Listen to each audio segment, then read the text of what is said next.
Hi. Um, don't know how much time I have for recording because I'm on a mom day today. I have my Barbie pants on, my rainbow jumper, and I just said I was just going to I've been so focused on work lately. But I've also been so focused on the mother wound and the connection of the mother wound. Just keep an eye on the smoke as I'm channeling. So the mother wound is where our lack mindset begins. When we have children, we are extrapolating data from within our own body of information that we can no longer access because we have taken pathways through our consciousness that has closed us off, and it has created certain shapes that are not congruent with other shapes. And thus it leads us to believing that we're separate from the things that we have forgotten that are parts of ourself. So we then fall into this karmic cycle of producing versions of ourselves to learn from and to learn different aspects of. And what a genetic cycle is, when it's completed, is this cycle is completed. My daughter is calling me, just a moment. So when we don't recognize this and our child presents us with information that's contrary to the information that we've provided them in our best knowledge of guiding them through the world, when they do that and we fail to recognize that this is information provided to us by ourselves to correct our misgivings, we're parenting wrong. The word daughter means female energy, born of myself. That's me in my feminine form. Son is me in my masculine form. And the microcosmic scale, where you can actually see it, because we do have macrocosmic versions of the same things, which would then refer to as gods. When you take on the role of being a parent, you take on the role of creating a god for that individual. You teach your child what is right and what is wrong. And that is what they will judge themselves upon when they go out into the world and make decisions. They'll make decisions that go against what they believe, and they will go against what you believe, because we all have to create our own belief systems within ourselves to create our own multiverse, to evolve ourselves into the next stage of being human. It's a very, very important role. The mother role. There is no role that is any less or any more important. There are roles that are more and less pertinent. I will do a video on my light work contract in this world with the mother role, because I am contracted into reinstate justice in place of the legal system, which has, again, lost sight of the goal and disconnected itself from serving justice. I was just victim blamed when I went into the courtroom by a bald man. Firstly, how can a man make decisions for what's best for a child? We need to start recognizing that women have the biological programming for parenting, decision making. Men have the biological program for learning, I suppose, like the way a father plays with his children. Like, parenting comes much more naturally to fathers because they don't have the aspects of consideration that mothers have necessarily. We all have these masculine and these feminine within us. If you express as masculine, if you express as feminine, then your inner workings should be in alignment with that. You should be able to go about your day-to-day expressing as the gender that you express as. But when you come up against a situation that requires a female, then in your healed form, you should be able to access that part of yourself and apply it to the situation that it's necessary for. And this is why it's really important coming into parenting and raising another version of yourself into the world to have that balance. Yeah.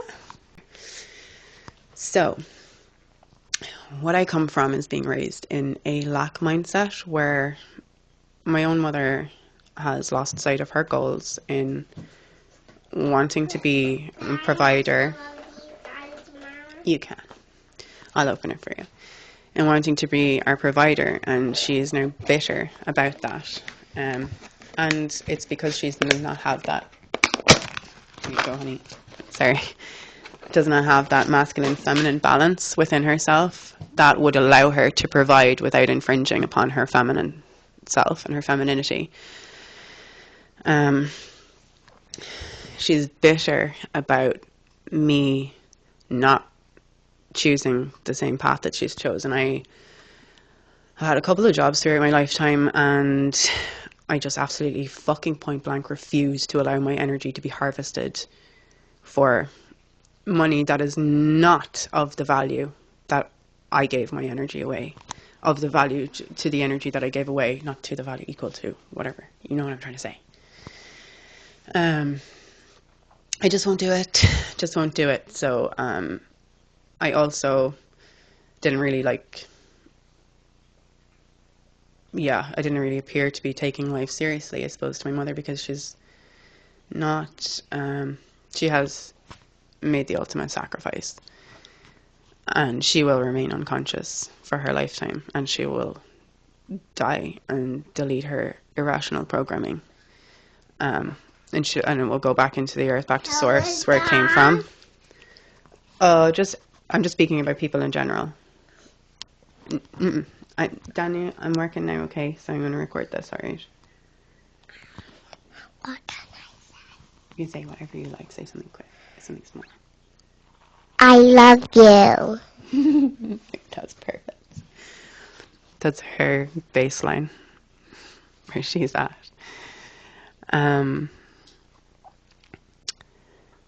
So yeah, what she feels is that my method of living, because it's different to hers, insults her method of living. And this is the lack mindset. I hope for my child and for my daughter that she grows up and she takes what I teach her and she brings it out into the world, and then she learns better ways than what I teach her, and then she comes back to me and shows me. Because, thank you. That is the point of life and reproduction. That is the point. Abundance is the point. Just because somebody has something does not mean that you cannot have that too. And in a lack mindset, this is what we believe of ourselves. I have experience. I'll use an example of this morning. I was enjoying the sunshine shining in my face when I was making a really big deal out of it, and my daughter came in and she sat in front of it and, blocked the sunshine from my face, and I just thought that's lovely, she gets the sunshine now. And was brought into a meditation just on the comparisons of my poor mother is in my shoes in that situation, is angry. Baby, not what I'm doing this.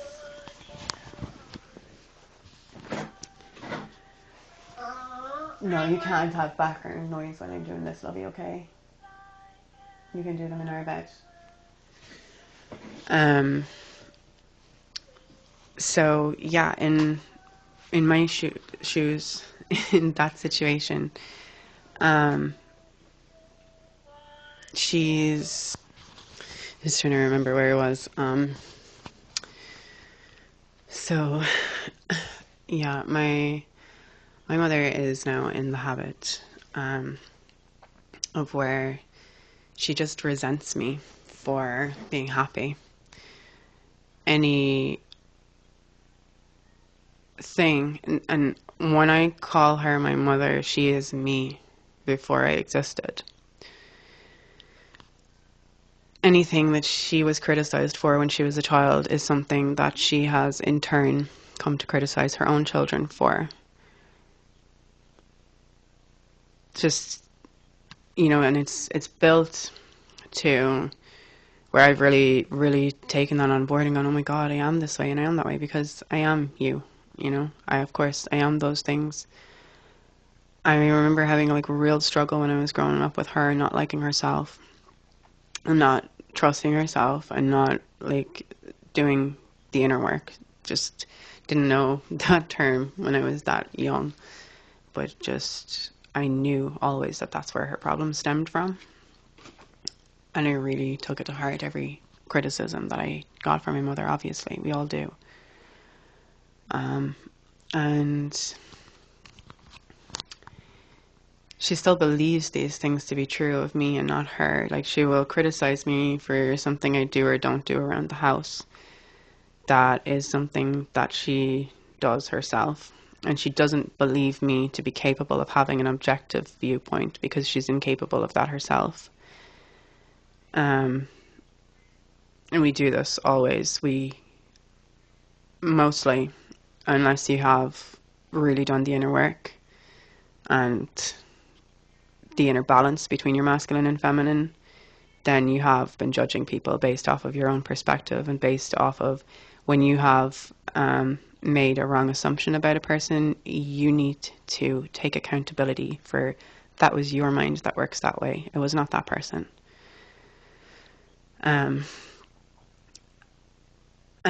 yes, that's an uncomfortable place to move through, but what's on the other side of that? Harmony. You'll harmonize with that person. And it takes going through that uncomfortability. You can like sit in a lifetime of screeching and grating. And just for these tiny moments of reprieve between the screaming, screeching, noise, friction, resistance, lack. Or you can just face up to that uncomfortable moment. And when you do it enough times, you start to really retrain yourself to have the dopamine responses that are beneficial and that serve you. And you will have the dopamine releases when you go through those points of uncomfortability. And you'll see one coming and you'll think, ooh, let me just squeeze through here. I was like getting all of these imagery around the time because I know it's going to be different for everybody, this ancestral work and stuff. And I've heard some, stories of nightmares and things. And obviously these people took it in their stride because that was their work that they had to do. But to me, it's just like, why would you do that to yourself? Nightmares about babies being dragged out of the mud. And yeah, I have like seen some mental imagery and died many, many, many, many times myself. But I think on this side of it, I just, c'est la vie, mon cher. La vie en rose. Ah, yeah, so it's La vie en rose Russians. And we just move through those uncomfortable moments. They are what keeps people locked in. Those uncomfortable moments are in the shape of a cube. And then fear is a cuboidal shape. So like every time that the energy is traveling through the network and it goes through these resonance chambers, they will shut the exit points in at 90-degree angles. So I've asked for the downloads of Ibrahim Karim and Dr. Robert Gilbert. So they are on their way to me about the shapes and things, just so that I can apply the information better to my own course, so I can put my own coursework back together better. Why is my voice changing? Anyway, my voice will change sometimes like that, and that's okay, just because I'm a channel. I am a channel. Yes, I think there was one example of the sunshine this morning, and just something to help for anybody who does struggle with that in the lack mindset, it's very difficult, I do understand, to overcome when you see somebody with the thing that you want, to not instantly turn to, I don't have that. I don't have that. So what you want to do is you want to connect into their feeling, and you switch yourself off, close your field up and bring it closed at the back, and sit yourself there at the back of your field where the stimulation is not coming in of all of this like objects and sounds and everything, and feel what they're feeling, and allow yourself to know that you are sitting in the unified field where they also reside. And when they have that, you may share in their feeling. What you're seeking at the end of the day is the feeling that that will bring you. And don't listen to people when they say like, oh, you just gotta feel grateful and da da da da.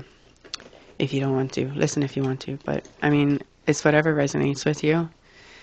And if you can find your own way to bathe in the light of others' happiness, you'll never not be happy. There's always some happiness around you. It's inside of you. You are a multiverse in yourself. If you could go down the pathways, maybe some of you can and have, into your psyche and your soul and your consciousness,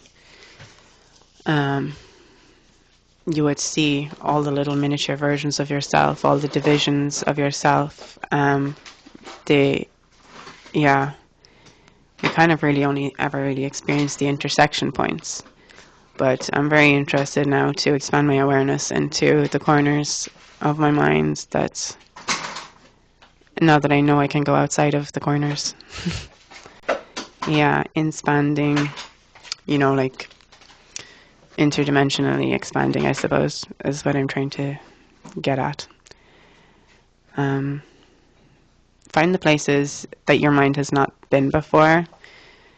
Find the uncomfortable things for you and sit there as long as it takes for that uncomfortableness to go away. You know when somebody's sitting in a seat that you want in a restaurant and you've had that thought of, if I just stand next to them for long enough, they'll be uncomfortable enough and they'll move out of the space, because we can't share that space in that uncomfortability. The same goes for the feeling of uncomfortability. He doesn't want to be there with you. Make him sit there with you. Don't sit there with him. I hope this was helpful. And sorry I rambled a bit at the end. I guess I'm so distracted when the little farting princess is around. Bye.